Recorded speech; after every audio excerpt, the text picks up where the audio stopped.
Slogani vetëvendosjes së Albin Kurtit zyrtarisht është siguri dhe begati mos lëshope. E kam njëjtë me analizu krejt sloganet e partive, prandaj mos harro ma bë fillim. Po e filloj me vetëvendosjen nga se është partia më e madhe nga zgjedhjet e kaluara. Po e vrej një ndryshim në qasjen e Kurtit në këto zgjedhje. Kurti tashmë ka nis me dalë në media. Normalisht intervista në Kanal 10 u bë virale, u komentu gjatë, ngjalli shumë reagime. Shikëshmëria ishte shumë e madhe. Kjo tregon që njerëzit janë të interesuar me dëgju Kurtin më shumë se ndoshta secilin lider tjetër në Kosovë. Nejse, kthehemi te slogani. Slogani vetëvendosjes është pak i gjatë.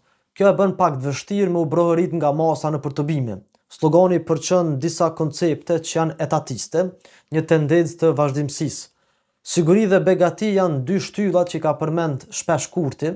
Megjithëse siguria nënkupton investimet në mbrojtje, posaçërisht në FSK dhe sovranitetin e veri, dy tema të cilat Kurti i ka përmendur në zgjedhjet e kaluara. Ndërsa përmes termit begati, Kurti e vetëvendosja synojnë me përçu mesazhin që në Kosovë ka mirëqenie më shumë dhe zhvillim ekonomik më të hapshëm se sa në qeverisjet e kaluara. Fjala mos lëshope nuk tregon për çka, pse dhe ndaj kujt mos me lëshupe. Nuk është slogani më i mirë i mundshëm i vetëvendosjes. Vetëvendosja ka pasur slogane më të mira, shumë më të mira në kaluarën, posaçërisht në zgjedhjet kur ishte opozit.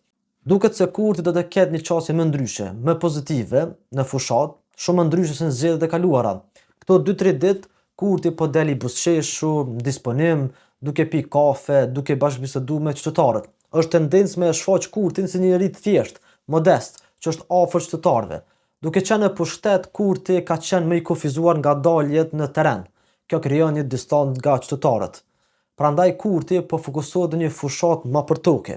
Bili ka bërë disa video selfie, që është një bashkëbisedim virtual i drejt për drejt me qytetarët.